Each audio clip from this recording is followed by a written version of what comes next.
In this Power City weekly live stream, we're going to be getting into the latest in the crypto and the pulse chain markets and ecosystem. But with no further ado, let me bring up my partner in crime, Mr. Just Ask Jesse, back in the house. Hey, how are you? Good to see you, man. Been a few weeks. You have a new president or an old president who's back in power. Both. Yep. How are you feeling about crypto? How are you feeling about the market so far? We saw Bitcoin run up to, I think, around 108,000, right? At some point. Yeah. So in general, the crypto markets, it seems like everybody's really bullish.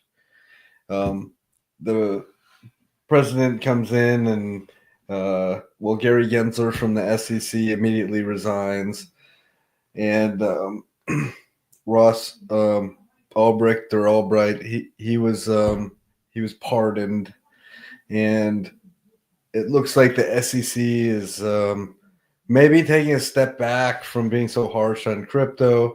There's a lot of very positive crypto things. I mean, Trump himself is now very pro crypto, and it seems he even made a meme coin that did ridiculous amounts of X's just overnight.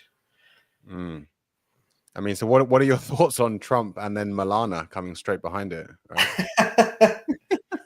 Man, par for the course with crypto. You know, things don't have to have a use case per se. People just like the narrative or the story, or they understand the tradability of something. Or, you know, I think a lot of people are in crypto because it can be very fun. It can be very entertaining. And it's I not think boring. there's a lot of young people in crypto, so they see some cool new meme. You know, their first thought is, man, how many other people are going to think this is cool and funny behind me, right? So just everybody starts piling in, and you see something like Trump coin do like thousands of X's overnight. You know, it's insane. What do you think about the new? Do you know much about the new guys who are running the SEC now? Are they? I was looking at some headlines about them being more crypto friendly, looking at ways to regulate, unlike the previous admin. No, I guess you're a little more up to date on that than me because, well, I read that Gary Gensler resigned, the top attorney also resigned, and that the ones that are left are they'll have some big meeting planned to discuss, you know, open cases that they have. You know, so does that mean they're all gonna, you know, start cutting their caseload and cutting back on some of the entities they've gone after? Who knows? You know, it can go either way, right? We can all think very positively that, oh, they're gonna have to drop some cases, and on one hand, you would think they have to. Like check it out. Like with Trump coin, for example, here you've got you know, something tweeted by Trump that pumps very high, and then it looks like the entities or the founders, whoever launched the coin, have withdrawn tons and tons and tons of money or value out of the LPs, you know, starting almost immediately the next day, right? Well, you've seen that elsewhere. You've seen that where an influencer, and can you consider a president an influencer tweeting about a coin? Sure. What's the difference between that and some actress or actor or some online entity tweeting about a coin that has their name on it or that they're attached to? And then those people have always historically gotten in trouble and gone after by the SEC for marketing something that pumped a lot, and then people lost a lot of money. Now, what's the difference if the president does it? Well, it hasn't really dumped yet, right? Or maybe at all for some time. Who knows? But the concept is the same. What did he do differently that the other people didn't? So if you start taking people to court or trying to build cases around them, so-called pumping a coin with their influence, it almost has to get laughed out of the courtroom, in my opinion, when openly in front of the world, the president has done the same thing. Yeah. I mean, you can't have one rule for one and another for others, right? So, I mean, You can. Governments. Well, you can. Sorry, you can. But yeah, governments are never fair. But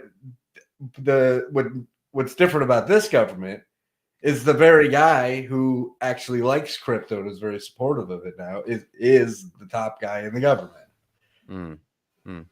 Did you see? I saw Crypto Coffee posting that his son has liked a few of Richard's tweets before, or supposedly. I don't know if that's been verified or not.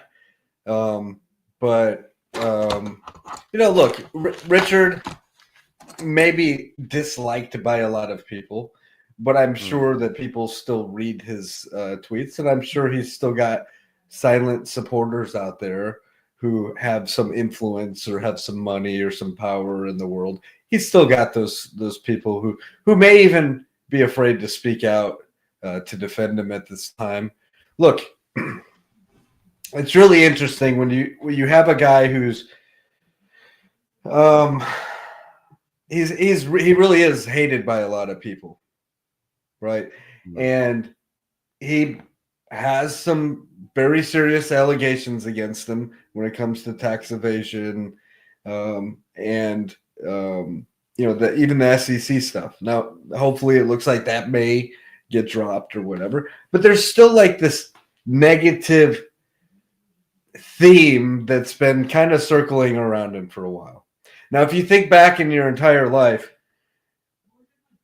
it can be very hard for the average person or for some people to speak out on behalf of somebody who the whole world is looking at as some sort of scammer or some sort of bully. Go back to your high school days. You've got this you've got somebody who everybody in the school hates, everybody picks on, right? And it's very rare that one guy comes along and puts his reputation on the line to defend that person. It's so easy to either join the crowd or just mind your own business and look the other way. And I don't think this is any different. You've got all these people that said Richard was a scammer. Now you've got his own community who's very, very supportive of him. But people who aren't really in the community per se, it's very easy for them to just look the other way, to just ignore it. It's because they don't want to put their reputation on the line if they're wrong defending him. That doesn't mean they're not reading his stuff and that they're not silently supporting the things that he says. Yeah, I think so. I think people like to tread carefully, especially online, right? So they don't, they don't incriminate themselves if it goes one way. But yeah, so let's hope his son it does like Richard and is going to, maybe like or retweet stuff. But I think it's all positive. I've seen, crypto market pumping. The fact that the president's got his own meme coin, which is kind of nuts, but also it bodes well for the rest of crypto, right? If you've got a crypto-friendly government in there. Non-crypto, but did you see that he pardoned? Did you see the Biden administration preemptively pardon a bunch of people? Yeah, a bunch of people who hadn't been charged with any crimes yet, too, which is actually a thing for those that don't know. A president is allowed to pardon somebody preemptively for crimes they have not even been charged with. Okay. Now, it is what it is. It's a power that the presidency has. I think in some cases, maybe the power is abused. In other cases, it's probably just the right thing to do. But I don't want to get too political in this discussion, but you're basically forgiving somebody for crimes that, in some cases, if somebody's gone to court and they've even pled guilty or they've been found guilty of something, and then later on a president comes and he gives just a full pardon to that person, it's a really weird situation, right? So in the case of, let's say, Hunter Biden, okay, forget all the laptop stuff, okay? Look, I'm a veteran. he was kicked out of the military. Okay. And what, by the way, in America, when that happens to you, when you're dishonorably discharged, federal law says you're not allowed to carry a weapon. You're not allowed to own one. You're not allowed to buy one. Well, he literally purchased one by lying on the federal paperwork to acquire a firearm. Now, in some cases, you could, if one party is calling for strict gun control, but then that same party is pardoning somebody who, it's the same as a convicted felon by purchasing a gun, just pardoning that person. What does that mean? Like, it's like it does absolutely give a message to the American people that people can get away with crimes if they're in the right family, or if they're in if they have the right friends, right?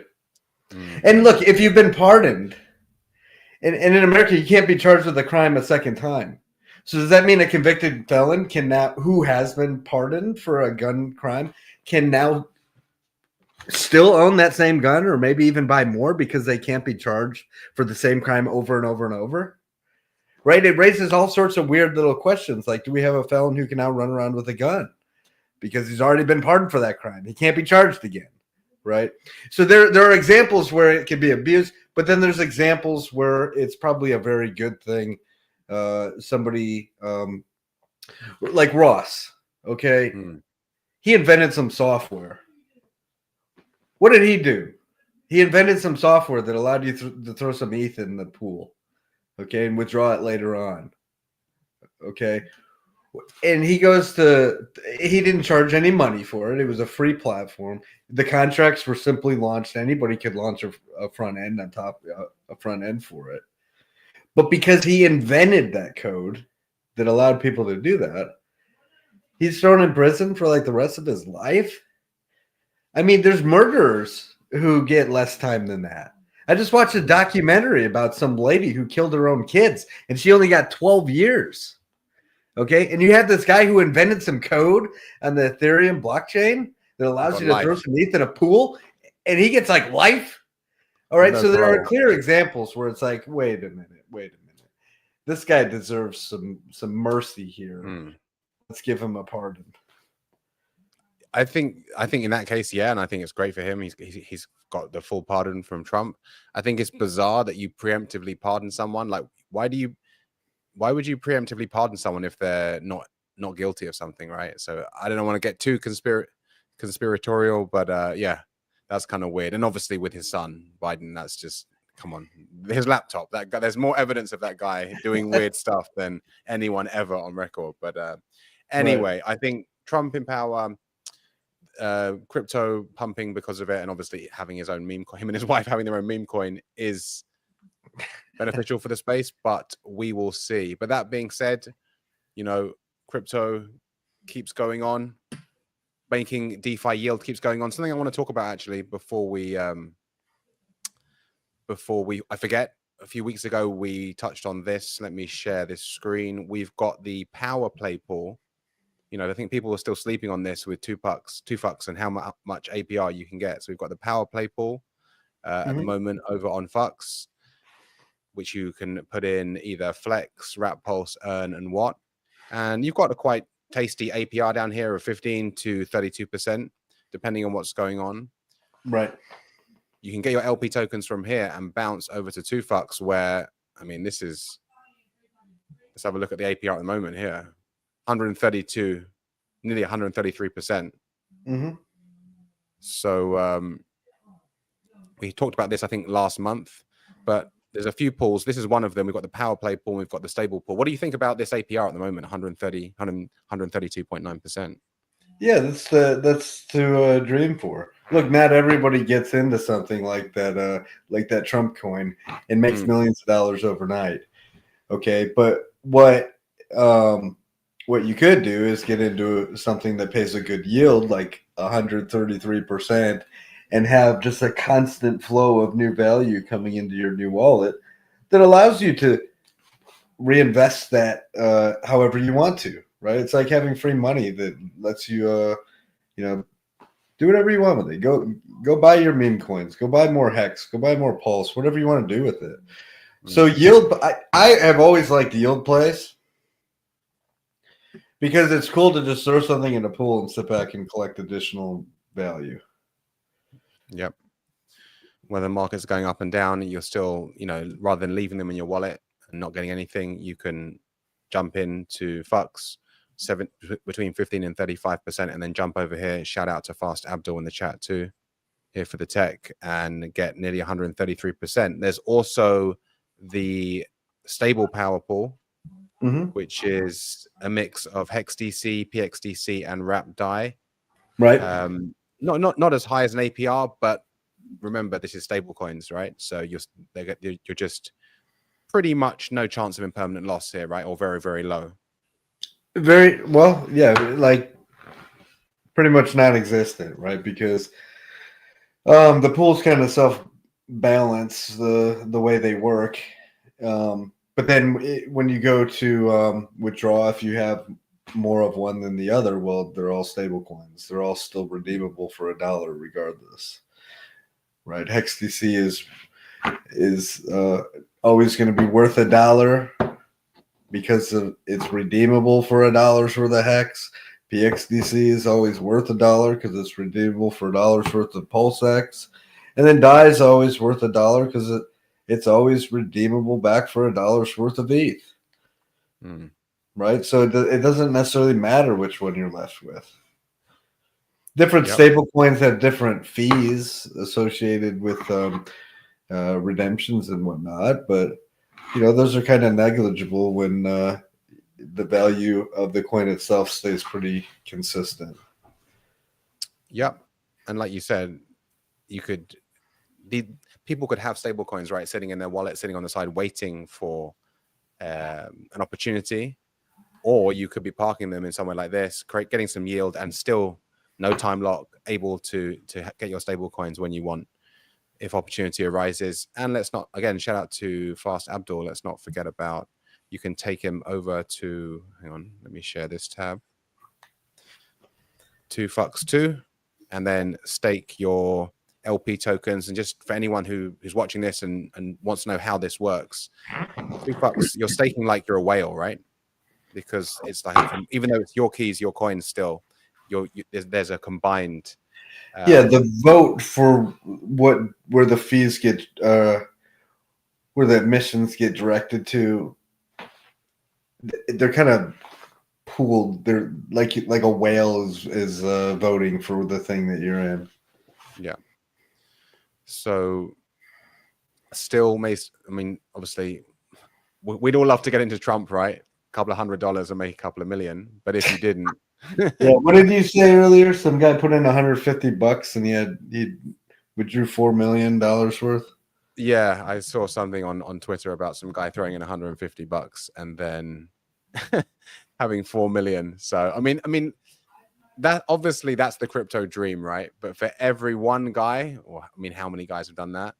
Yeah. There's tens of thousands who who unfortunately have been burned. So we'd all love to be that crypto dream and do that. But for those that are here for the long term, and crypto, even though we've talked about this before, yes, crypto markets pump harder than other markets, and it seems that you can get rich quicker, right, than other bonds, stocks, gold, whatever, watches, whatever other assets you like to buy, maybe real estate. Really, for every one person that maybe got rich off Doge or now Trump or Milana, it's going to be still a long-term thing, right? 4 years, 8 years, when we look at the bull and bear markets. And really, I think this is my experience in seeing other people. Most people get really burnt or really effed, right, on their first bull market because they don't know when to sell. So I think in 2017, you saw many people become millionaires overnight and then ride it all the way back down again, right? Yeah. There's a lot of sob stories that way. And normally it turns out those people just super, super negative. They're angry at not only themselves, but they, oftentimes they just start blaming everybody else because everyone else sold it, and it's those people's fault for driving the price down. How dare they sell and drive the price down for the token that they like? Look at I've said this thousands of times now. Crypto is literally like throwing your money on a table, okay? And $1 in to crypto, a US dollar that purchases crypto, and now there's an extra US dollar to extract out of the crypto sphere. Okay. It's like throwing your money on a table, having everybody sit around the table. And the only money that's available to withdraw is whatever you threw in and whatever else everyone else thrown in. It's not like there's magic dollars falling from the sky landing on the table. That's all that's there. If you reached in your pocket and you threw some money on the table, that's available for somebody else to grab when they want to. And you can have 10 people around that table. There's 10 people's worth of money on the table. And it's literally $1 in, $1 out. Whatever you can scoop up at the time you choose, that's what's left. But if everybody else scoops the money off the table and there's nothing left on the table by the time you decide you want to scoop some up, and you're like, oh, where did it all go? The table's empty. It's cleared. That is your fault. Okay? Now you can hold as long as you want. Maybe there's staking mechanisms that make it so people's arms are tied to their chair and they can't scoop the money off of the table. But that doesn't mean everybody stakes. Okay, that's a really hard concept for people, maybe even in the Hex community, to hear. Staking is like everyone throwing your money on the table, and those that stake have their arms tied to the chair and they cannot scoop it back off the table. But you still have players at the table who throw their money at the table, and they sit back and they're going, oh, when that pile gets big enough, scoop, and they can still scoop it out. Now, when those hands become untied for the stakers, they're like, oh, where did it all go? My hands were tied. I thought that staking meant that the pile would just keep growing bigger and bigger forever. That's not necessarily the case. It can be, and it comes in waves, but you got to be careful how you play all these games. Okay. If every single person was forced to stake, maybe things would be in a perfect world, but there has to be dips. Dips are part of the game. Richards even said that, by the way. Dips are part of the game. Sorry. It is what it is. Yeah, I see crypto as a microcosm of life, and most of the time in life you need to learn the hard way. And I think people's first bull market is normally the hard way. Like, you ride it, you hold on too long or whatever, right? And then the next time around you learn and what's not. So I think it's positive. Trump's in power. He's launched a meme coin, which is nuts, but I think 2025 is going to be good. So yeah. Good to get back to it, Jesse, and talk about this. Anything else you want to say before we call it a day here today? Yep. So we have look at all our protocols, PowerCity.io. We have protocols that make it so people don't have to sell their coins. Nobody likes to pay those taxes from capital gains tax.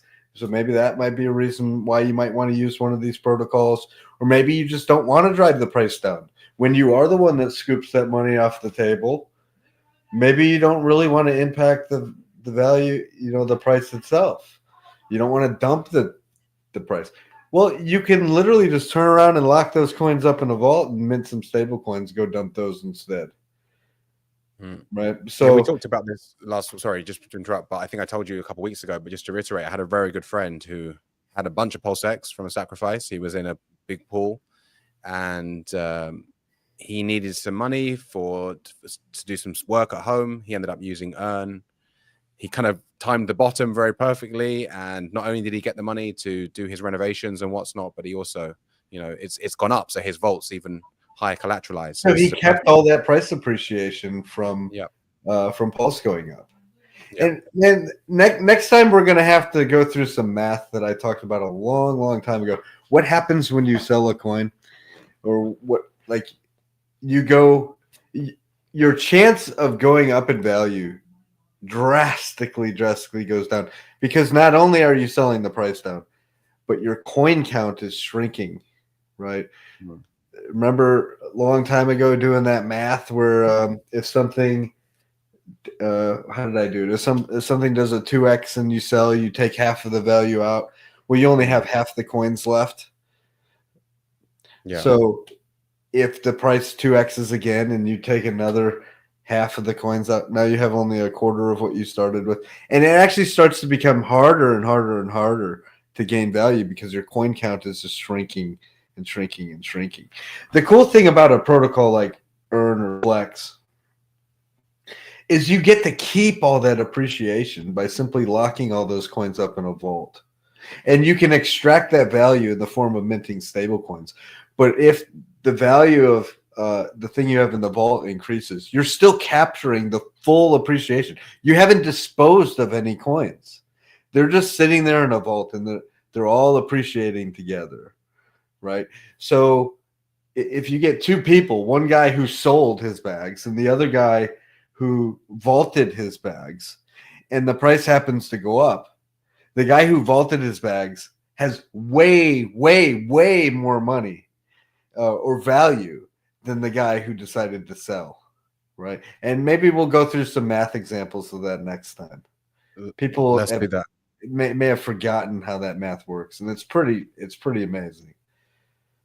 I mean, there's so many different use cases for this, like you said, just to get yourself out of a tight bind. Maybe you need some money for something, utilities, bills, renovations, but also just holding on to your coins. And then, you know, you don't want to be the guy who, what's that video? That guy talking about, oh, I shouldn't have sold my Hex, man. Right? You remember that video? Yeah. So yeah, I mean, not financial advice, but there's various ways to use this. You can even be used as a stop loss and with some tax efficiencies in certain areas. But let's get into that next stream next week. Yeah. All right, let's do it. Good to see you, man, and we'll catch you next week. All right, see y'all.